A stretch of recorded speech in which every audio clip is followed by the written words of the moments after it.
In this module, we are going to look at the various elements composing a drinking water network. Drinking water network equipment includes everything which enables a zone to be supplied with drinking water.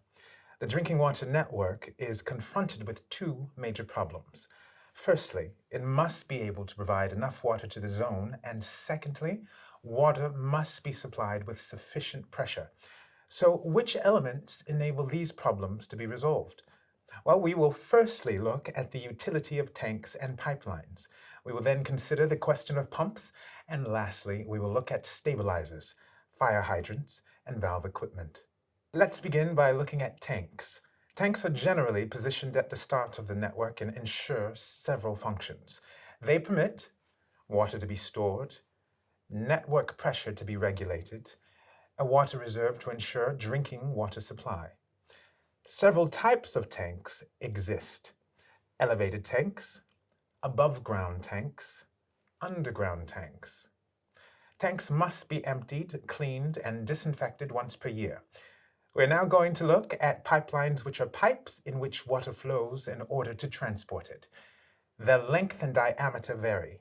Now, we can identify three types of pipeline. Transport pipelines, which transport water to the production plant or towards another network. These pipelines can reach significant diameters and are made from reinforced concrete or steel. Delivery pipelines, which transport water to tanks and which are generally made from cast iron. And supply pipelines, which transport water to clients. They are made from cast iron, PVC, or polyethylene. We are now going to look at the role of pumps in a drinking water network.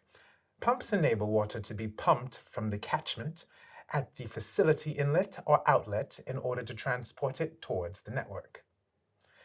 Pressure boosters belong to the pump family. These electro-pump units transform electrical energy into hydraulic energy. The objective consists in making water move to ensure a flow at a given head in order to fill a tank, a flow at a given pressure in the case of a pressure boosting station.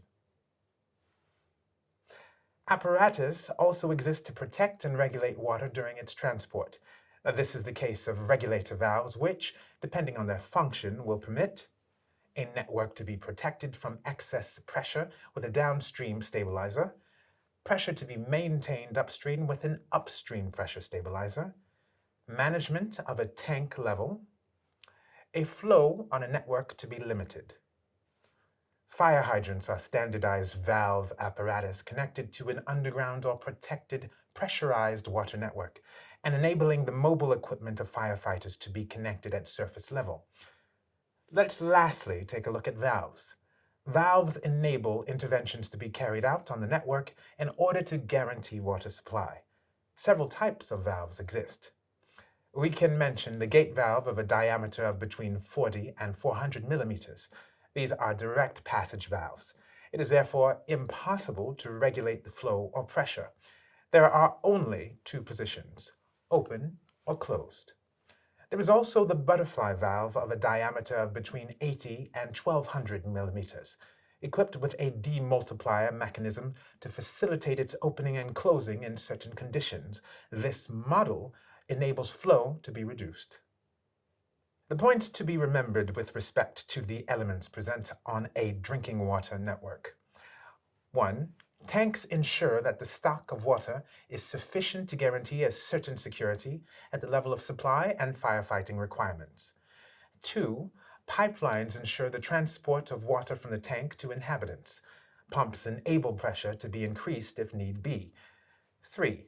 Stabilizers permit problems of insufficient pressure or overpressure to be resolved at a given point on the network.